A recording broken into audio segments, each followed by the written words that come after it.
सिद्धं सम्पूर्णभव्यार्थं सिद्धे कारणमुत्तमं प्रशस्तदर्शनज्ञान चारित्रप्रतिपादनम् अरिहन्त जय जय सिद्ध प्रभु जय जय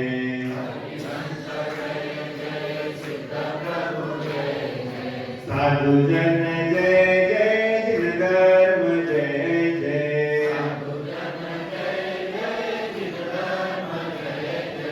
हरिहंत मंगलम सिद्ध प्रभु मंगलम साधु जन मंगलम जिन धर्म मंगलम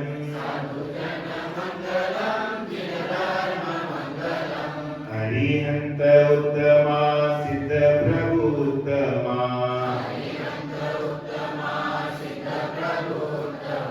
साधु जन उत्तमा जिन धर्म उत्तमा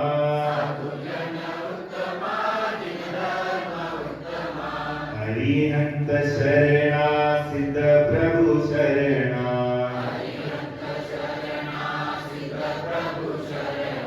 साधु जन शरणा जिन धर्म शरणा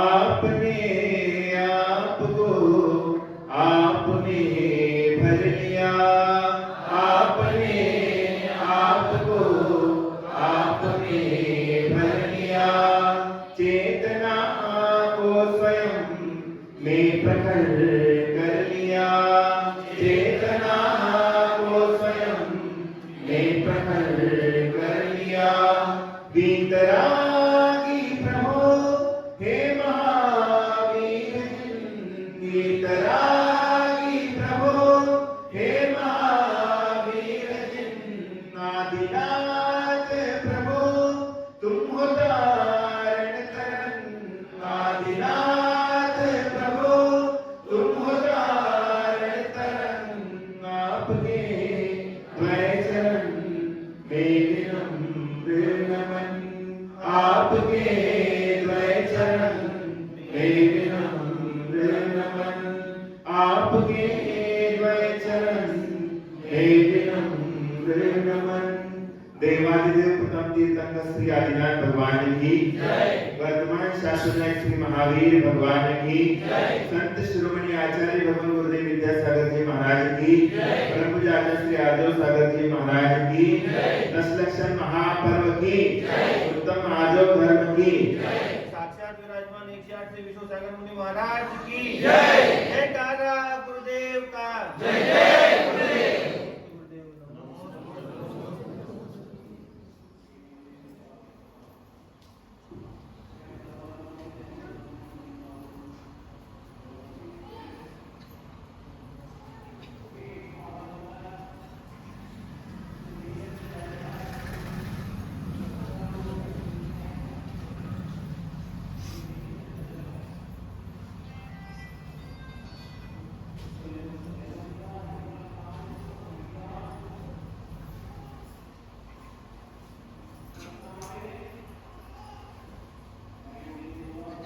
नमन नमन में फेर है अधिक नमे बेईमान नमन नमन में फेर है अधिक नमन बेईमान दगाबाज दूना नमे सीता चोर कमान दगाबाज दूना नमे सीता चोर कमान बताते हैं कि आज का ये आर्जव धर्म है इस आर्जव धर्म ये कह रहा है कि रिजर्व भावम आर्जवम माने सरल परिणामों को यहाँ पर आर्जव धर्म के अंतर्गत दिया जाता है। सरलता क्या है कि जहां पर आपको जैसा बताया गया है वैसा ही सुनना वैसा ही आचरण में लाना और कुटिल भाव को करना नहीं, ये है आर्जव। आपके मन में यहां पर बताया क्या बताया है कि जैसे आप भोजन कर रहे हैं और भोजन करते समय आपको क्या है कि बता दिया जाता है कि इसमें तीखा कम है, लेकिन बोलने वाला बोलता है कि तीखा तो मैंने डाल दिया है। तो ये क्या हो गई? ये मायाचारी। और ये मायाचारी का मतलब ही है यहाँ पर क्या है कि आर्यो धर्म से विपरीत काम होने वाला जो है वो मायाचारी है। और जहां पर मायाचारी का नाश किया जाता है वहां पर आर्यो गुण प्रकट हो जाता है। सबसे पहले क्षमा धर्म प्राप्त होगा जब आपकी जीवन से क्रोध चला जाएगा, तो आपके अंदर क्षमा भाव आएगा। और उसके बाद मान कषाय चला जाएगा तो मार्दव धर्म प्रकट हो जाएगा। और उसके बाद मायाचारी अगर आपके जीवन से चली जाएंगे तो यहाँ पर आर्यो धर्म आपके जीवन में प्रकट हो जाएगा। तो सबसे पहले नमन नमन में फेर है, अधिक नमे बेईमान, दगाबाज गुनान में, चीता चोर कमान। नमस्कार सभी करते हैं, नमस्कार सभी कर रहे हैं, लेकिन जो ज्यादा नमस्कार करता है समझ लो बेईमान। जो ज्यादा नमस्कार कर रहा है, हमें भी समझ में आता है कि नमस्कार नमस्ते नमस्ते।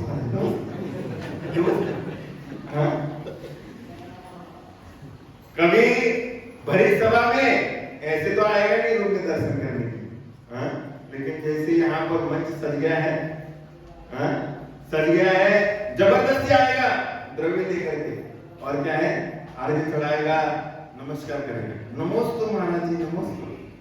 ध्यान देने के लिए जोर से बोलेगा,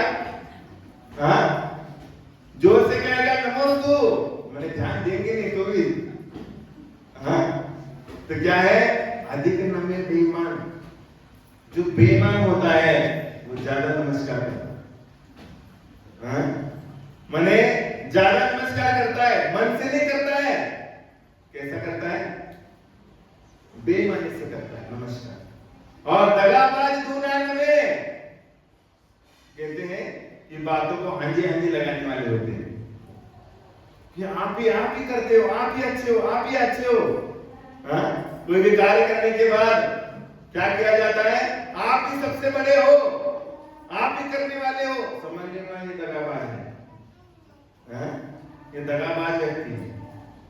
ये दगाबाज के साथ साथ आपकी पीठ पे खंजर फूंकने वाला, ये दगाबाज जो होता है वो दूना नमता है।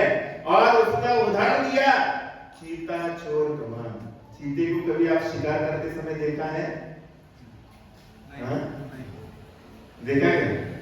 चीता जब भी शिकार करने के लिए जाता है, जब छलांग लगाता है तो वो झुकता है, ऐसे पीछे क्या करता है, पीछे की तरफ झुकता है और फिर शिकार के ऊपर वार करता है। इसलिए उसका उदाहरण दिया चीता चोर।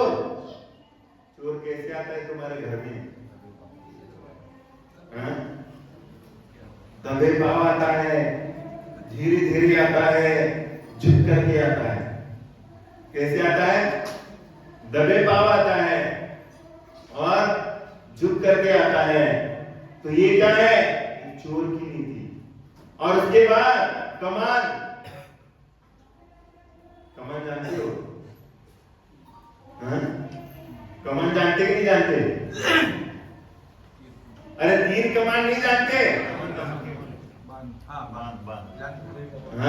तीर कमान माने जहां पर वो धनुष होता है ना, धनुष, जब उसको बाण छोड़ा जाता है तो बाण छोड़ते समय क्या होता है? वो धनुष क्या होता है? वो झुकता है।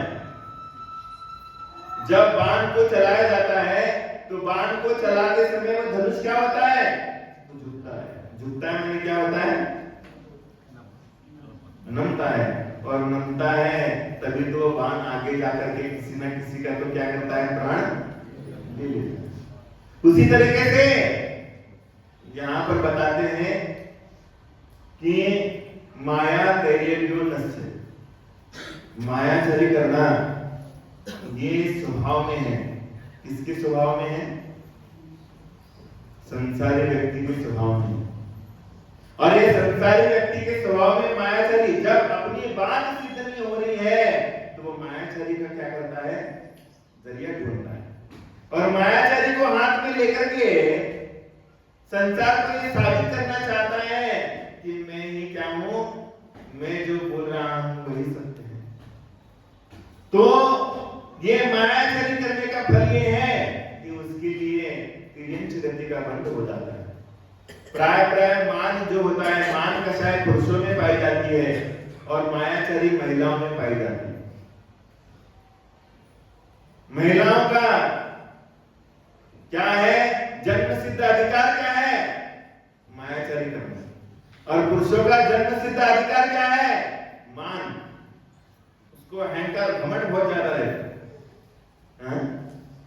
घमंडी खोर, ये पुरुष वर्ग होता है।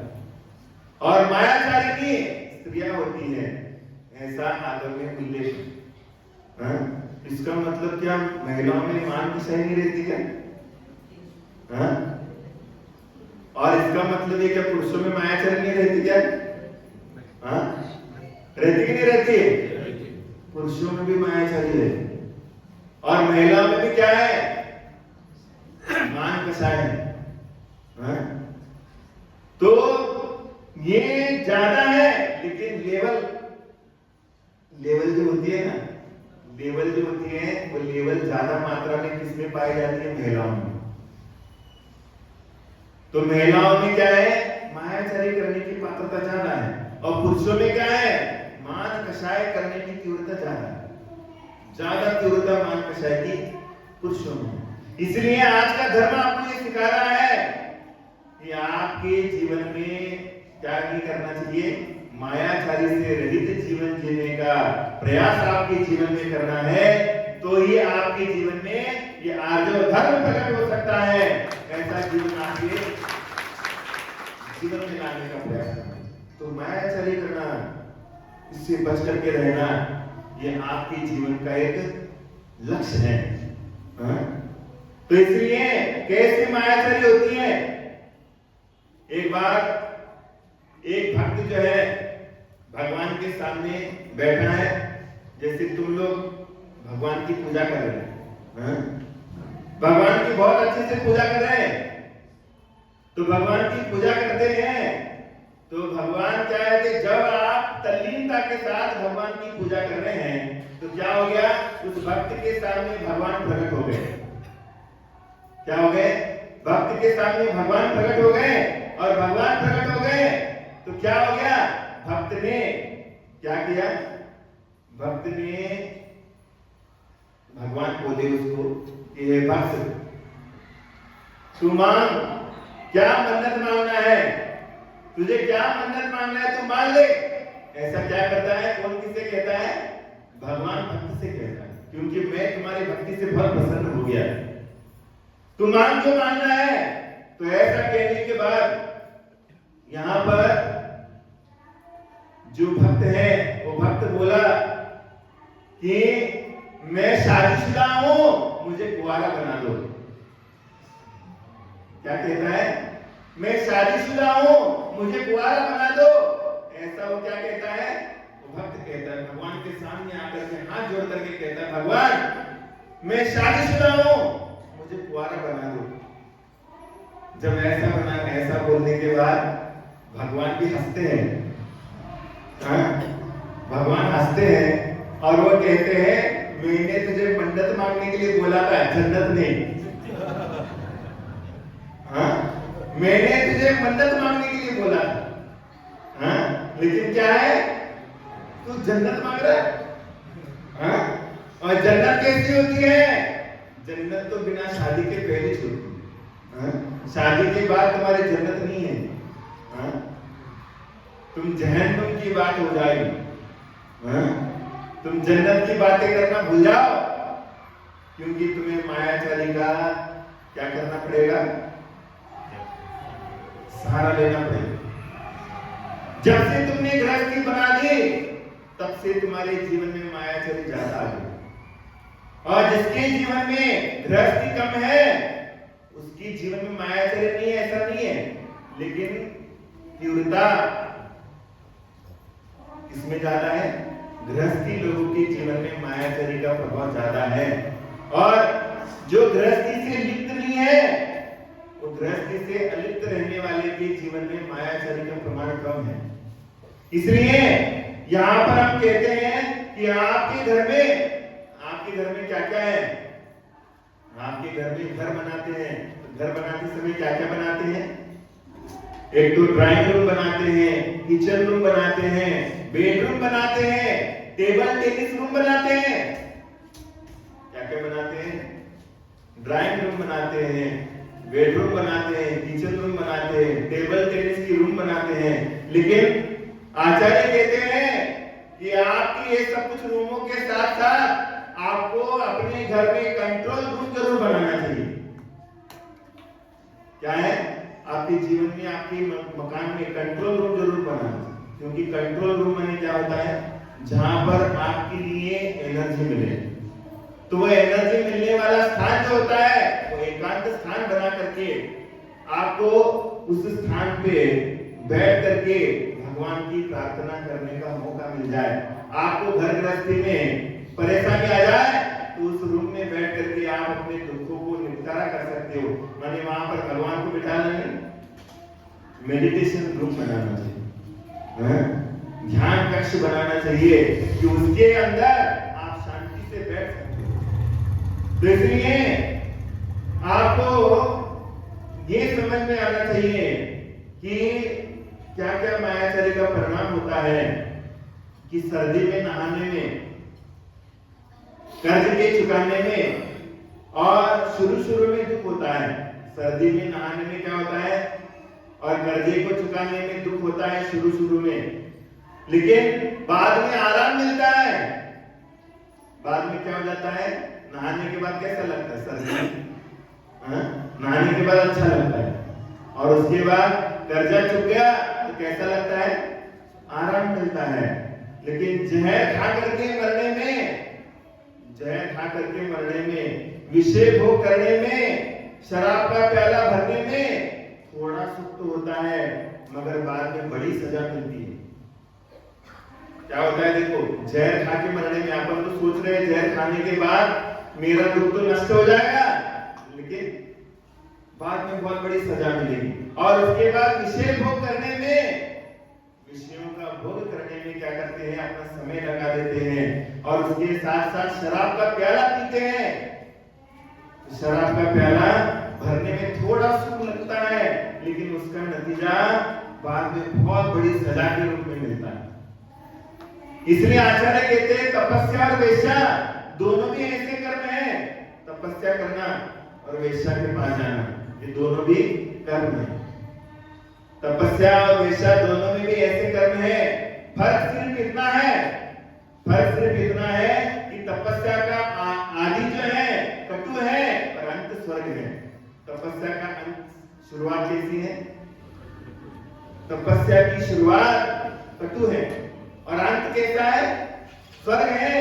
और वेश्या का आदि मधुर है और अंत नरक हुआ करता है। ये समझ करके कार्य करना। तपस्या का शुरुआत जो होती है वो कैसी होती है? कठोर होती है, लेकिन अंत कैसा होगा? अंत स्वर्ग में ही जाएगा।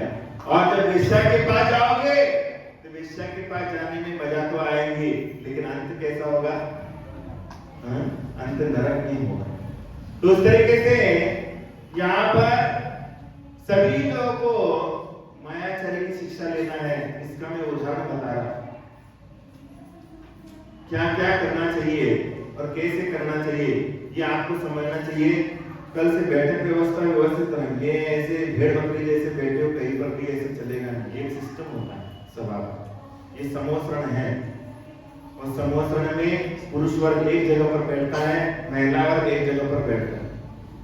ये आप लोगों की बैठक व्यवस्था ऐसी लाइन पे बैठना चाहिए। ये व्यवस्थित तरीके का कार्य नहीं है। कल से व्यवस्थित तरीके का कार्य होना चाहिए। अपनी बैठक व्यवस्थित ही रहना चाहिए और उसी तरीके का प्रवचन का लाभ आपको मिलना चाहिए। क्योंकि आप अस्त व्यस्त बैठोगे, जैसे तैसे बैठोगे तो ज्ञानामणि कर्म का बंध होता है। समझ में आया? धर्म सभा होती है। एक धर्म सभा में तीर्थंकर परमात्मा कभी भी कहीं कोने में जाकर के अभिषेक प्रवचन करते क्या? हाँ, तीर्थंकर केवली जो होते हैं, तीर्थंकर केवली भी समोसण में ही जाकर के दिव्य दर्शन कराते हैं। कहीं पर भी पेड़ के नीचे जाकर के बैठ करके नहीं बोलेंगे। हाँ, कहीं पर भी खड़े खड़े नहीं बोलेंगे। वो क्या करेंगे? समोसण सभा में ही आकर के बैठेंगे और समोसण सभा में आकर के दिव्य दर्शन कराएंगे। क्यों? क्योंकि सिस्टमेटिक, जब आप ज्ञानी के पास आते हो तो ज्ञान को अर्जन करने का तरीका होता है। तो ज्ञान को अर्जन करना है तो वैसे माहौल को ही आपको स्वीकार करते हुए उस ज्ञान को अर्जन करना पड़ेगा। अगर आप स्कूल की पढ़ाई कर रहे हैं और स्कूल की पढ़ाई टीचर अगर आपको घर में आकर के पढ़ा रहा है आपके बेडरूम में, तो आपको दिमाग में बैठेगा नहीं। लेकिन वही टीचर तुम्हारे लिए स्कूल में पढ़ा देता है, वही चीज तुम्हारे लिए जल्दी आ जाती है। तो ऐसा क्यों? क्योंकि उसकी शिक्षा की एक सीमा है, उसका एक तौर तरीका है। उसी तरीके से आप ग्रहण करते जाओगे तो ये आपके जीवन में ये सब कुछ चीजें प्राप्त हो जाएंगी। इसलिए सिस्टमेटिक ढंग है, धर्म सभा है। ये धर्म सभा का भी आपको क्या करना चाहिए? शिष्टाचार और अनुशासन का पालन करना चाहिए। कहां पर बैठना है, कैसे बैठना है, क्या है कि ऊँघना है कि जमाई लेना है, ये भी आपको समझ करके कार्य करना पड़ेगा। क्योंकि धर्म सभा में बहुत व्यवस्थित तरीके से कार्य करेंगे तो यहाँ पर क्या होगा? यहाँ पर आपके जीवन में ज्ञानावरणीय कर्म से नाश होने का कारण प्राप्त होगा। तो आपको बता रहे हैं कि मायाचारी के बारे में शिक्षा दे रहे हैं कि मायाचारी होती क्या। तो एक बार एक किसान जो है, वो किसान क्या हो गया? एक गांव में, मैंने एक शहर में गया। जैसे एक किसान चिखली में आ गया। चिखली के लोग कैसे क्या समझते हैं? हम शहरी लोग हैं। तो वो किसान यहाँ पर शहरी इलाके में आ गया और शहरी इलाके में आ गया, उसके साथ में एक 8 साल का बालक था। क्या था? 8 साल का बच्चा था। उसको प्यास लग रही थी। उस बच्चे को क्या है, चलते चलते प्यास लग रही थी और वो प्यास लग रही थी और वो देख रहे हैं कि शहरों में बहुत बड़ी बड़ी हवेलियां हैं, कोठियां हैं, बहुत बड़ी बड़ी कोठियां बांधी हुई है। सब जगह पर अपना अपना क्या लगाया है? कंपाउंड वाल, मैंने कंपाउंड है घर के आगे, सभी जगह पर कंपाउंड है और वो रास्ते से घूम रहा है, रास्ते से जा रहा है। तो रास्ते से जा रहा है और वो बच्चा अपने पिताजी से कह रहा है, पिताजी मुझे बहुत प्यास लग रही है, मुझे पानी पिलाओ। तो वो जो बालक है अपने पिताजी से कह रहा है और पिताजी कह रहे रुको, मैं तुम्हें देखता हूं पानी कहां मिलता है। तो वो आगे आगे जा रहे हैं और आगे आगे जाते समय एक गेट खुला रहता है, एक मकान का दरवाजा जो है खुला रहता है, वहां पर वो किसान जाता है। तो सेठ जी क्या है? सेठ जी बाहर ही अखबार पढ़ती हुई कुर्सी में बैठे, कुर्सी में बैठ करके क्या कर रहे हैं? अखबार पढ़ रहे हैं। और अखबार पढ़ रहे हैं तभी एक किसान उनके पास जाता है, सेठ जी मेरे बेटे को बहुत प्यास लगी है, उसको पानी दे दो, ऐसा कहता है। तो ऐसा कहने के बाद वो कहता है रुक जाओ, अभी मेरा नौकर नहीं आया है। क्या कहता है? रुक जाओ, अभी मेरा नौकर नहीं आया है। तो फिर कहता है ठीक है, फिर रुक जाता है। 5 मिनट हो गए, 10 मिनट हो गए, आधा घंटा हो गया। फिर सेठ जी को पूछता है, सेठ जी आप हमारे बेटे के लिए कुछ पानी की व्यवस्था करिए। तो ऐसा कहने के बाद वो कहता है तुम्हें समझ में नहीं आता क्या? मेरा नौकर आने दो, नौकर आने के बाद मैं पानी पिलाता। फिर आधा घंटा वेट हो जाता है। आधा घंटा वेट होने के बाद वो किसान क्या कहता है? अपने यहाँ पर सेठ जी के लिए कहता है, सेठ जी मेरे बच्चे को पानी पिलाइए ना। तो जब ऐसा कहता है तो वो कहता है तुम्हें मालूम नहीं क्या मेरा अभी भी आदमी आया नहीं है। तो ऐसा कहने के बाद किसान बोलता है सेठ जी कुछ देर के लिए आप एक आदमी बनिए ना, आप एक इंसान बनिए कुछ समय के लिए। हाँ तो यहाँ कहते हैं कि ऐसा कहने के बाद वो व्यक्ति क्या करेगा, क्या कहेगा?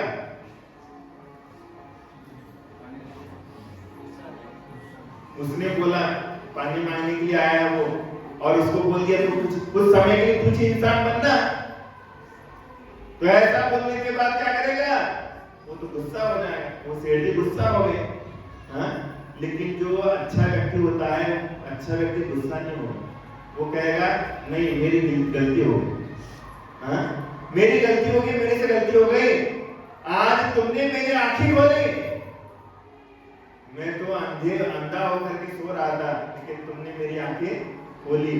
आज सभी को क्या कहते हैं कि अगर सभी की सोच बनी है, आज ये जो भी युवा पढ़ रहे हैं, पढ़ाई कर रहे हैं, ये पढ़ाई करने के बाद ये जो लड़कियां पढ़ाई कर रही हैं, ये लड़कियां पढ़ाई कर रही हैं, लड़के पढ़ाई कर रहे हैं, क्या ये सही पढ़ाई कर रहे हैं?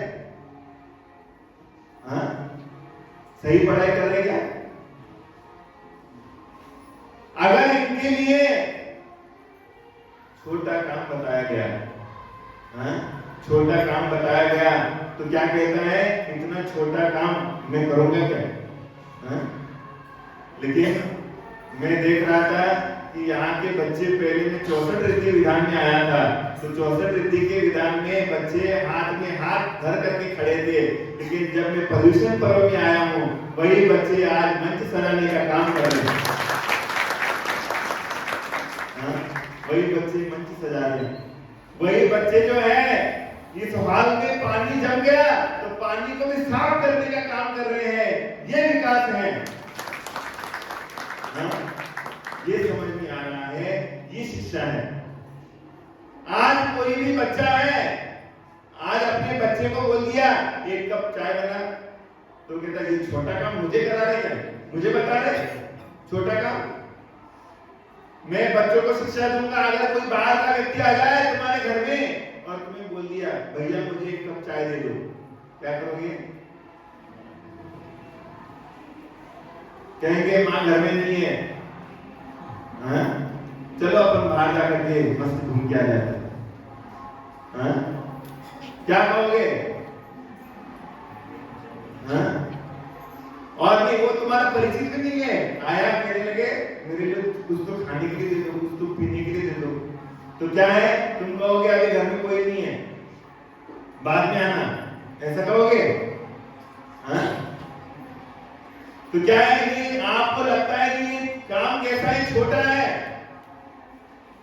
आपके घर में मेहमान आ गए और मेहमान आने के बाद आपको बोल दिया कि भैया थोड़ा सा परोस ले भोजन, तो लड़कियों की नाक देखो कैसी हो जाए,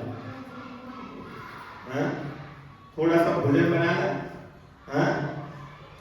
नाक के ऊपर गुस्सा आता है, इसलिए नाके तो ये क्या है? तो नाक के ऊपर गुस्सा कभी नहीं आना चाहिए, हाँ?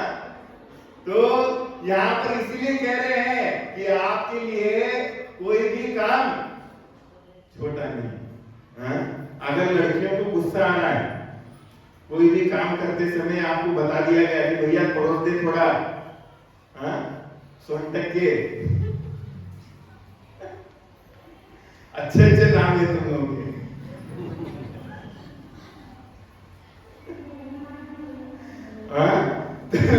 यहाँ पर ये चीजें आपको समझना चाहिए कि आपको सोन टक्का में सोने जैसा, सोने 100% सोना बनना है तो क्या करना पड़ेगा? हाँ? क्या करना पड़ेगा? तो बताते हैं कि छोटा काम को छोटा मत समझना, कोई भी काम है, कोई भी काम को छोटा मत समझना, क्योंकि संत कहते हैं कि तुम छोटा बनो या ना बनो।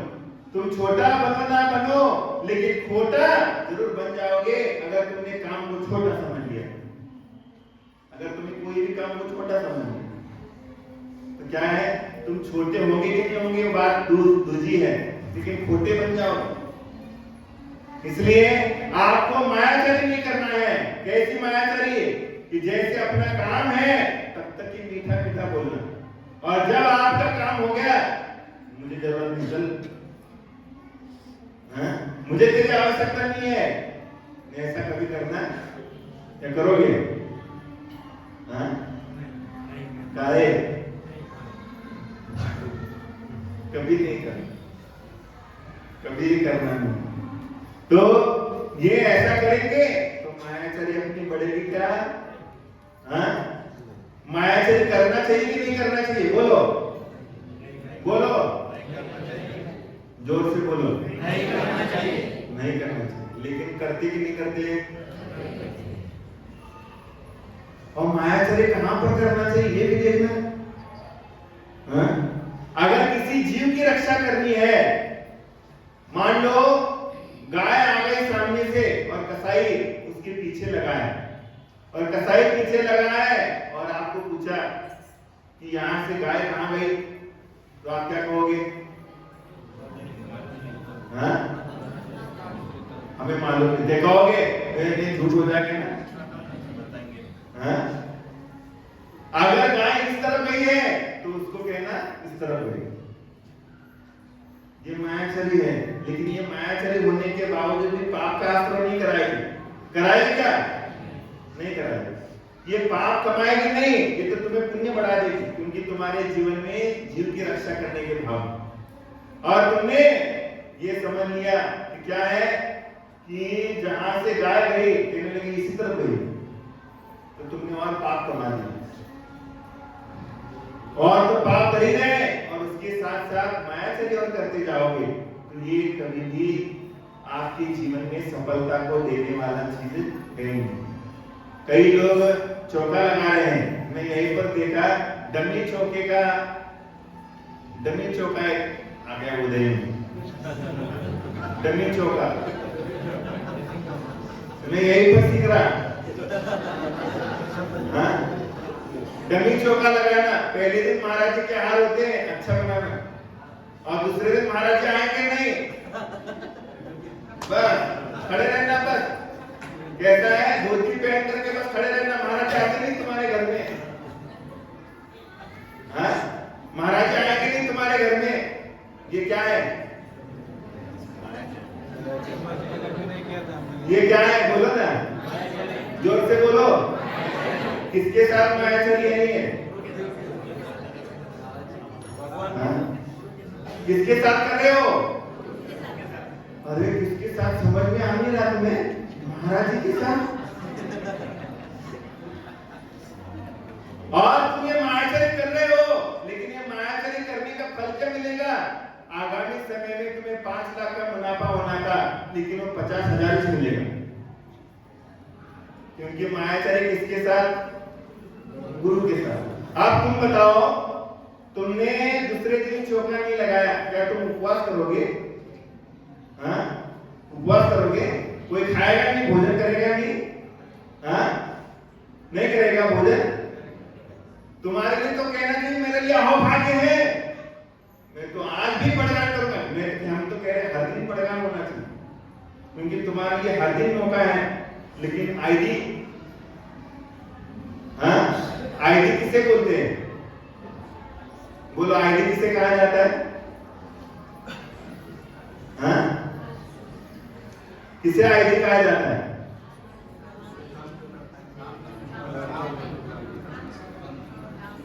मुझे तो मालूम नहीं भैया, तुमसे जानकारी ले रहा। बोलो, आईडी किसे कहते हैं?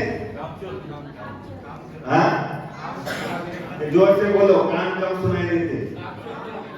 जोर से बोलो, नहीं तो मुझे सुनाई नहीं देता।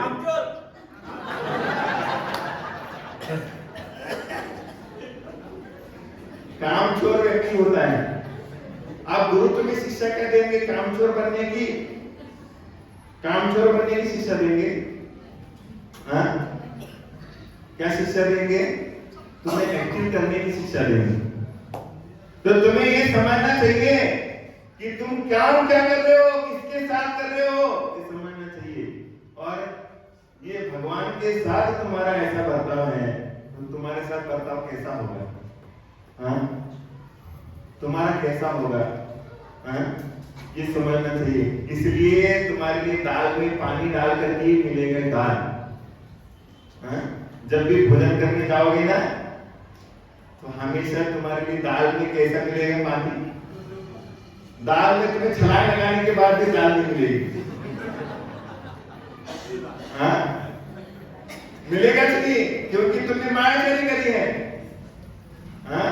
मायाचरी का फल ही ऐसा है, जो मायाचरी करेगा। और साधु के लिए दाल कैसे मिलती है? साधु के लिए दाल मिलती है कि छलांग में लगाओ तुम्हें पानी नहीं मिलता है। और श्रावक के लिए दाल कैसे मिलती है? वो उसमें डूबेगा भी ना तो दाल उसको एक दाना मिलेगा तुमसे। हाँ? अरे इसलिए तो समझना चाहिए कि मायाचरी कहां तक उचित है। क्यों तुम्हारा पुण्य घट रहा है? तुम्हारे पुण्य में कमी क्यों आ रही है? क्योंकि तुमने जो सही चीज है उसको छोड़ दिया, गलत चीजों को तुमने स्वीकार कर लिया, काम चोरपना कर दिया तुमने। अभिषेक करना है तो भले ही वो सोता रहता है, उसको क्या है, उसको जल्दी उठना नहीं। कहता क्या है? नहीं महाराज जी मुझे स्कूल जाना है। हाँ? नहीं तो क्या है, मुझे दुकान जाना है, नहीं तो मुझे ये काम है, फलाना काम है, ढिकाना काम है।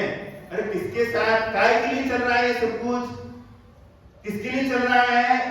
तू अभिषेक करेगा तो भगवान की पूजन करेगा तो क्या मुझे बोनस मिलने वाला है क्या? एक व्यक्ति अगर भगवान के अभिषेक करेगा, लो महाराज 1000 रुपए तुम्हें, कोई बोनस मिल रहा है मुझे? हाँ? कोई महिलाएं आज अभिषेक पूजन करेगी, महिलाएं पूजन करेंगी तो क्या होगा? मुझे बोनस मिलेगा? हाँ? नहीं मिलेगा। किसको मिलेगा फायदा? हाँ? जो पूजन करेगा, जो अभिषेक करेगा, उसी को क्या होगा? उसी को तो पुण्य मिलेगा। हाँ? और इसलिए मैं कहना चाहता हूं मायाचरी से दूर रहो, क्योंकि तुमने थोड़ी सी भी मायाचरी यहां पर करी। इसलिए मराठी में कहावत है, बोले तैसा चालिए। हाँ? और बोले तैसा नहीं चलता है उसका बांधा ही पाऊली। बोले तैसा चाले उसकी बंदा भी पाऊले, और बोले तैसा नहीं चलता उसको बांधा भी पाऊले।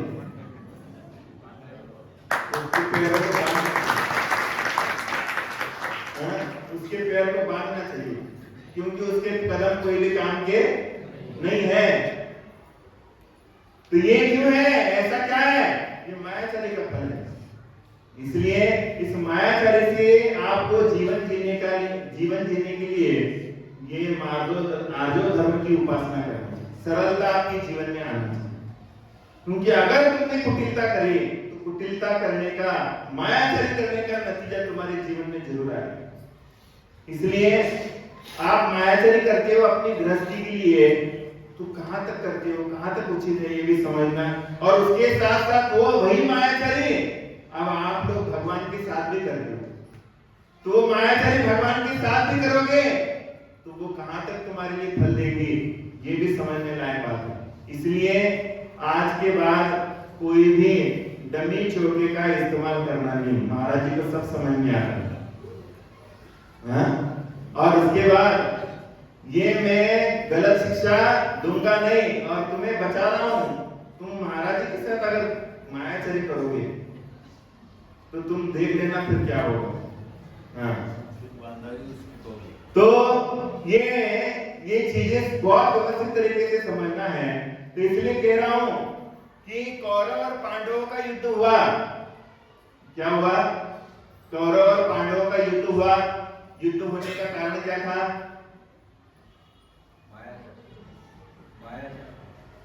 झगड़ा काय का है? झगड़ा 3 चीजों से होता है। जड़ जुरुजम है। जड़ माने धन है, सोना चांदी हीरे जवाहरात बर्तन है, उसके बाद पैसा है, ये जड़। जोरू माने क्या है? उसकी बीवी अच्छी है, वो लड़की अच्छी है, उसके साथ बात करना है, इसके साथ बात करना है, इसको भगा के ले आओ, उसको भगा के ले आओ, ये जोरू है। हाँ? और जमीन, जमीन माने क्या है? खेती बाड़ी, इसके लिए झगड़ा है। इसके अलावा कोई नहीं है झगड़े की जड़। जड़, जोरू, जमीन, इन तीनों के अलावा झगड़े की जड़ नहीं है। तो इनके बीच में भी युद्ध हुआ। काय के लिए युद्ध हुआ? जमीन जायदाद के लिए झगड़ा हुआ। तो जमीन जायदाद के लिए झगड़ा हुआ, लेकिन मायाचारी का सानिध्य प्राप्त किया गया। किसने मायाचारी करी? हाँ? कौरवों ने मायाचारी करी। किसके साथ? पांडवों के साथ मायाचारी करी। नुकसान किसका हुआ? किसका हुआ? कौरव। क्यों हुआ? मायाचारी का। तुमने गलत कार्य किया तो नुकसान तुम्हारा है, ये समझना बहुत जरूरी है। गलत कदम उठाया, गलत काम किया, नुकसान तुम्हारा ही होगा। और संख्या में कौन ज्यादा थे? कौरव ज्यादा संख्या में थे। हाँ? तो और वो पांडव कितने थे? पांडव 5 ही थे, लेकिन विजय किसका हुआ? पांडवों का हो गया। ये शिक्षा तुम्हें लेना चाहिए कि जब मायाचारी का आप कदम उठाते हैं, मायाचारी करते हैं, तो मायाचारी करने के बाद क्या होगा कि आपके लिए सबसे बड़ी दुर्घटना आपके जीवन में आके खड़ी हो जाएंगी कि आपके लिए उठने के लिए भी कदम नहीं रहेंगे। इसलिए जीवन में मायाचारी का सहारा कभी नहीं लेना। और ये मायाचारी के माध्यम से ही आपका जीवन गर्त में जा रहा है। मैं और एक शिक्षा दूंगा। एक बार बाबा भारती एक घोड़े के ऊपर से जा रहे और वो क्या है कि बाबा भारती घोड़े के ऊपर से जा रहे थे। घोड़े के माध्यम से क्या हो गया कि चलते चलते उनके घोड़े की जो धक्का है वो भिखारी को लग गया। और भिखारी को लग गया तो लगने के बाद बाबा भारती ने क्या किया? बाबा भारती नीचे उतर गए और उतर करके कहने लगे, देखने लगे कि भैया तुझे कहीं चोट तो नहीं लगी, तुझे कोई परेशानी तो नहीं आई। देखने के लिए उतर गए, घोड़े के नीचे आ गए और देखते हैं तो कहते मेरे लिए कोई परेशानी नहीं। फिर भी बाबा भारती कहते चल तुझे कहाँ जाना है? तो कहने लगे मुझे आगे जाना है। तो ऐसा कहने के बाद वो क्या करते हैं? वो उसको अपने घोड़े पे बिठा देते और घोड़े के ऊपर बिठाने के बाद क्या करते हैं? अपन पैदल चलते और पैदल चलते हैं। तो पैदल चलने के बाद वो भिखारी के मन में आता है अरे अभी मौका है अच्छा, अगर हम अभी घोड़े के थोड़ा सा लगाम लगा देंगे तो घोड़ा दौड़ निकलेगा और ये अपना पीछा कर नहीं पाएगा। तो वो भिखारी के मन में भाव आए मायाचारी के, उसने तुरंत क्या कर दिया? लगाम लगाई उस घोड़े को और घोड़े को लगाम लगाने के बाद घोड़ा दौड़ता हुआ आगे निकल गया। और वो जो बाबा भारती उसके पीछे पीछे भाग रहे हैं, तब वो भिखारी अपना भेष छोड़ करके बोलता है बाबा भारती मेरा पीछा मत कर, तू जानता नहीं मैं कौन हूं? तो कहने लगे कौन है तू? कहने लगे मैं डाकू खड़क सिंह हूं। क्या है? मैं कौन? मैं डाकू खड़क सिंह हूं। तो कहते तूने ऐसा क्यों किया? क्योंकि तू सही तरीके से घोड़ा नहीं देगा, इसलिए मैंने भिखारी का रूप लेकर के क्या कर दिया? वैसा काम कर दिया।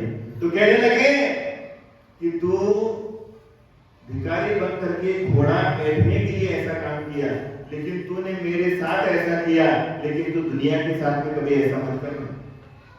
क्योंकि तूने दुनिया के साथ अगर ऐसा किया तो दुनिया का विश्वास गरीबों के ऊपर से उठ जाएगा।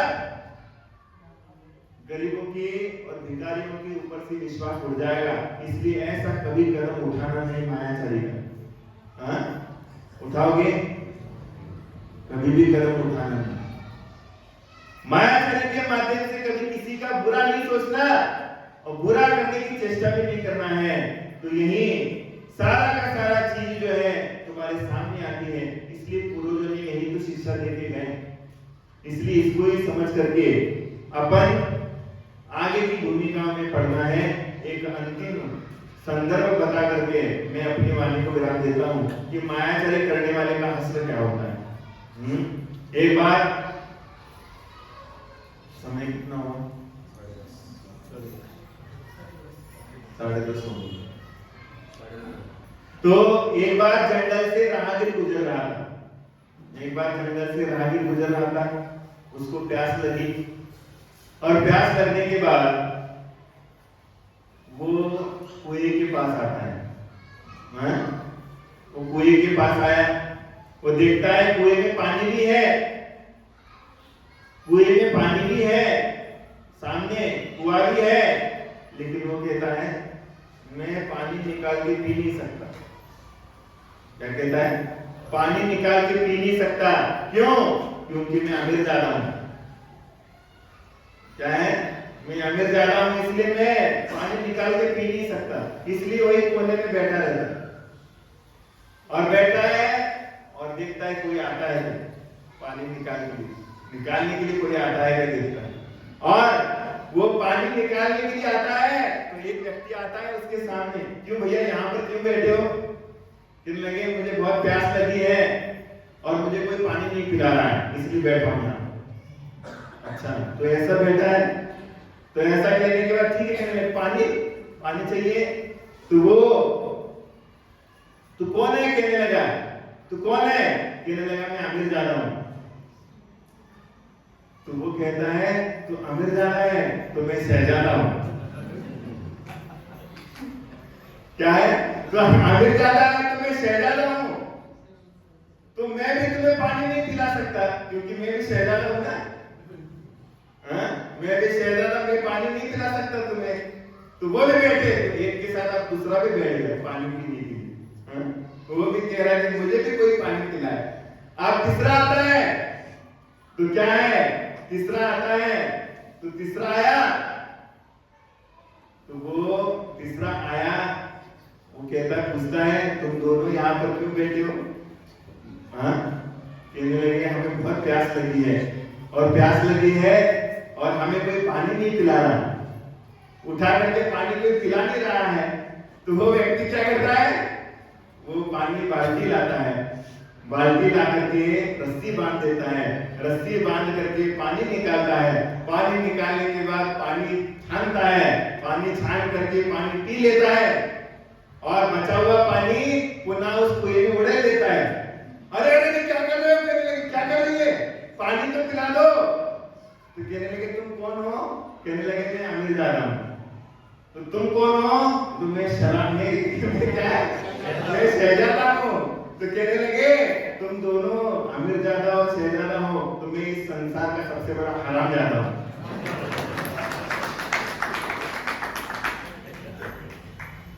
क्योंकि मैं किसी को फोकट का देता नहीं। मैं किसी को फोकट का देता नहीं हूं, क्योंकि ये मायाचरी तुमने करी तो तुम्हारे लिए भी वैसा जैसी को तैसा मिलेगा। इसीलिए जीवन में कभी भी किसी के साथ मायाचरी करोगे, कहोगे मैं आगे जा रहा हूं, मैं शहजादा हूं, मैं नवाब जा रहा हूं, ऐसा अगर कहोगे तो फिर कोई ना कोई तो आएगा कि जो सारी चीजें आपसे ले लेगा। इसलिए आपको ये चीजों के माध्यम से मायाचरी छोड़ना चाहिए और मायाचरी छोड़ करके ही आपके जीवन की उन्नति का विकास हो सकता है। इसी भावना के साथ अपनी वाणी को विराम देता हूँ। जय बोलो महावीर भगवान की जय। जय बोलो परम पूज्य विश्व सागर जी महाराज की जय। जयकारा गुरुदेव।